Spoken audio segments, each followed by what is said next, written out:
Was Whitney Houston's incredible global success just a lucky break?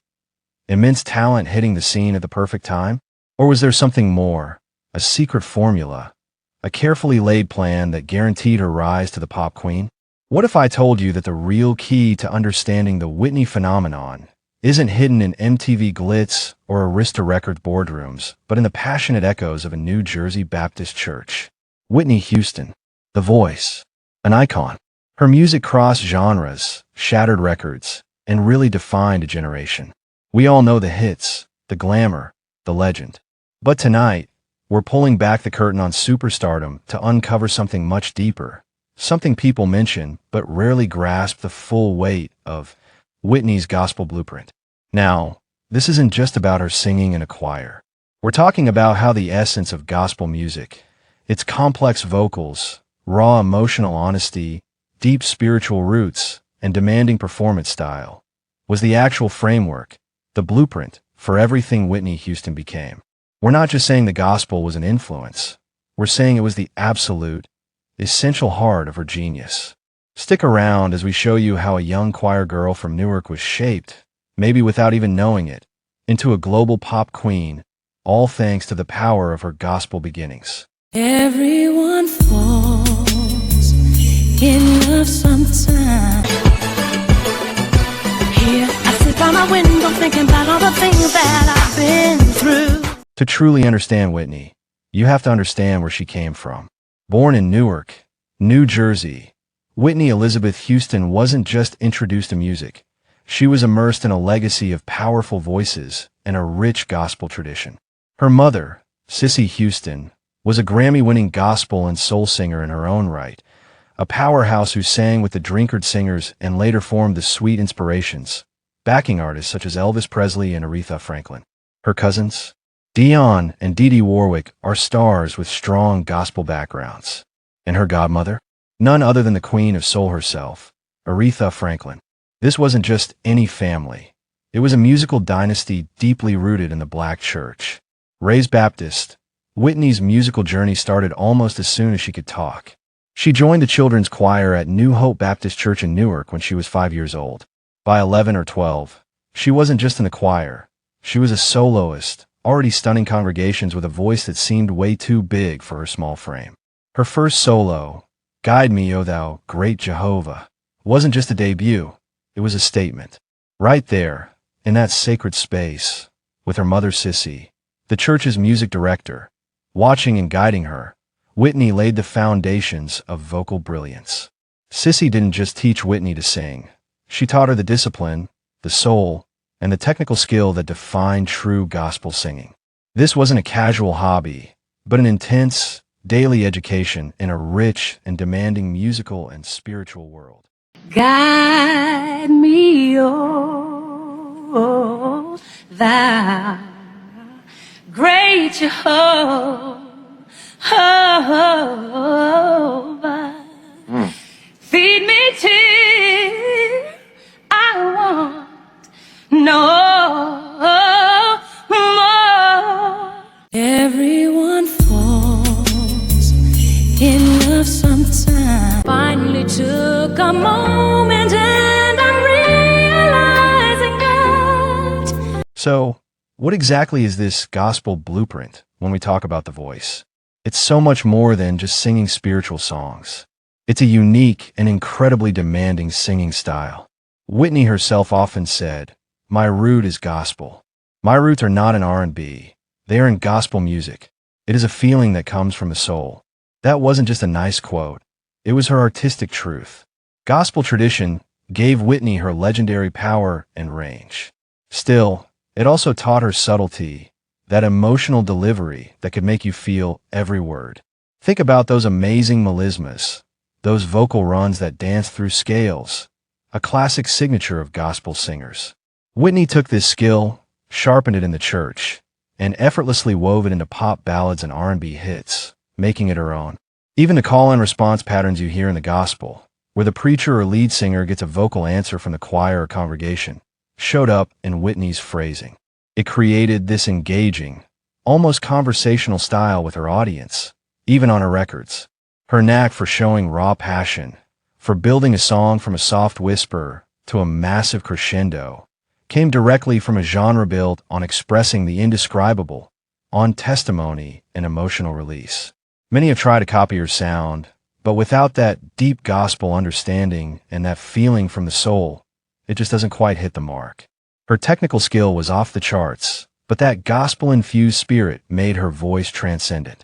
The way she held notes, played with melodies, and the improvisational flair she brought to live shows echoed the freedom and expressiveness she learned in church. A gospel singer doesn't just sing at a congregation. They minister to them. They connect.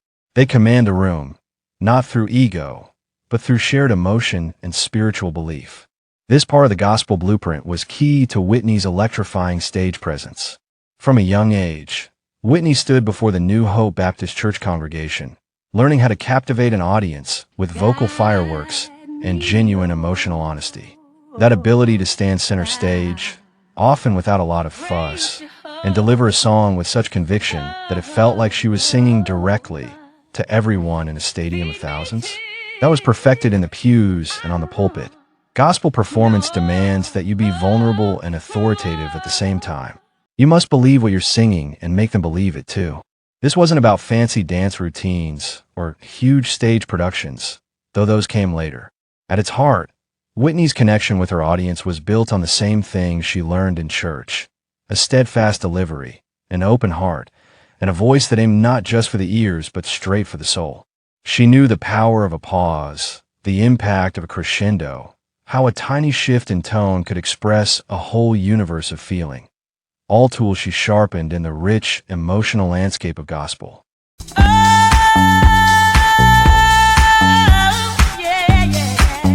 Finally took a moment and I realized The gospel influence on Whitney's music wasn't just in how she sang, but more subtly in what she sang, or at least how her songs were put together. While her huge pop hits were crafted by brilliant songwriters and producers for a mainstream audience, that gospel feeling often peeked through, giving them a unique richness. Gospel music has harmonic language and chord progressions that evoke deep emotion and a sense of uplift. Whitney's natural grasp of these gospel harmonies likely influenced her melodic choices and her approach to working with her arrangements. Even in her most pop-driven tracks, there is often a soulful undercurrent, a depth that lifted them way beyond typical radio songs. And then there's the improvisational spirit that gospel music thrives on. Singers often play with melodies, adding their own touches and interpretations, especially when performing live. Whitney was a master at this. Her live shows were legendary for how she'd reinterpret her own hits, throwing in new runs and phrasing, making every performance feel fresh and unique. This ability to improvise, to feel the music in the moment and respond with her voice, stems directly from the improvisational traditions that are alive in many gospel services. It's what kept her music so vibrant and exciting year after year.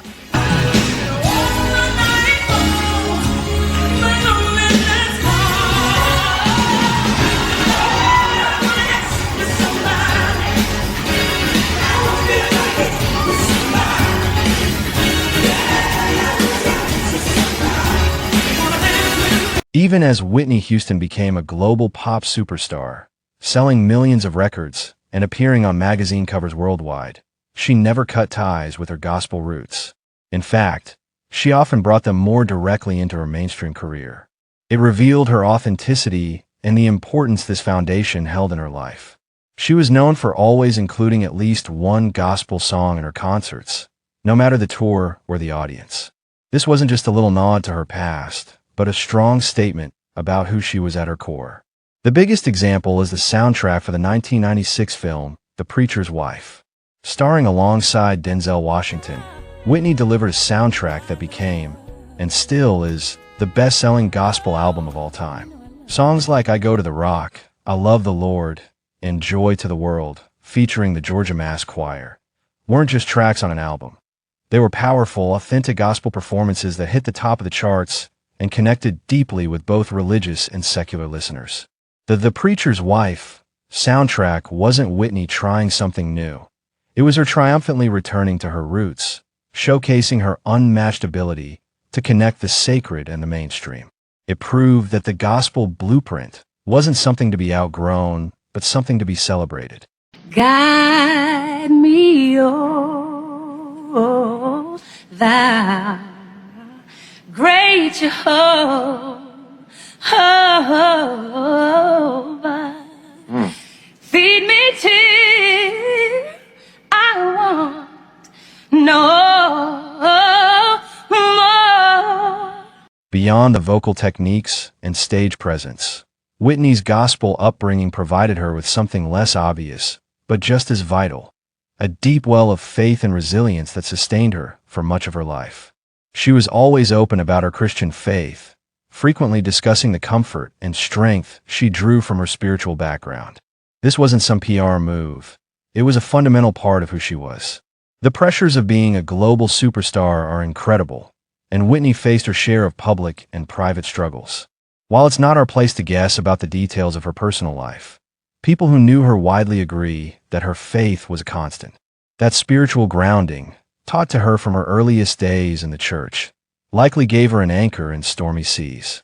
Just days before she passed away in 2012, her last public performance was an impromptu version of Jesus Loves Me. It was a touching, almost full-circle moment, a testament to how present the gospel was in her life right up to the very end. That final, simple song spoke volumes about where her heart truly was. So what does this gospel blueprint exposed tell us about Whitney Houston's legacy? It means understanding that her massive success wasn't just because of a once-in-a-generation voice, as amazing as that voice was.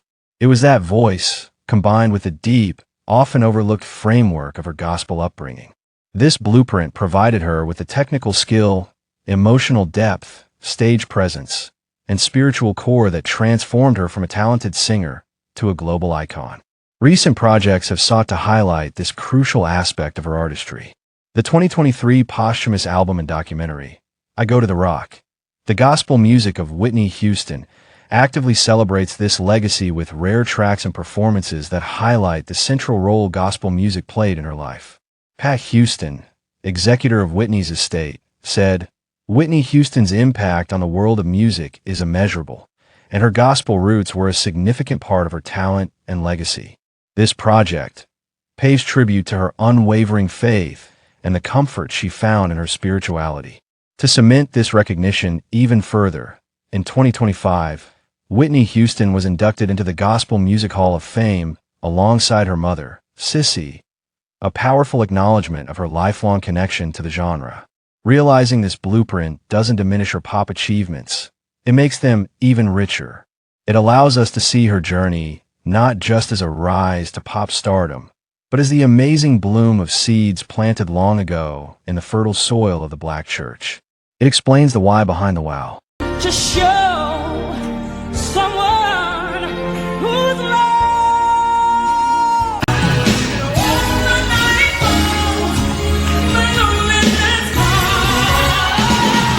From the choir seats of New Hope Baptist Church to the world's biggest stages, Whitney Houston carried the unmistakable mark of her gospel beginnings.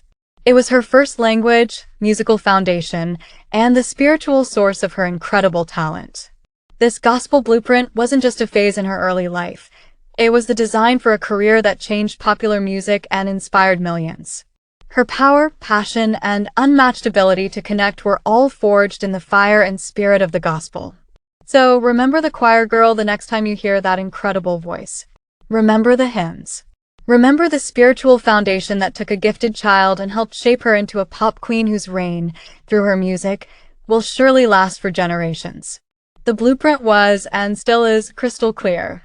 What's your favorite Whitney Houston song where you can hear that gospel influence shining through? Or maybe there's another artist whose gospel roots you truly admire. Share your thoughts in the comments below. We love to hear from you. If you found this exploration insightful and want to delve deeper into the stories behind the music, don't forget to hit the like button, subscribe to the channel, and ring the notification bell so you don't miss our next video. Thanks for watching.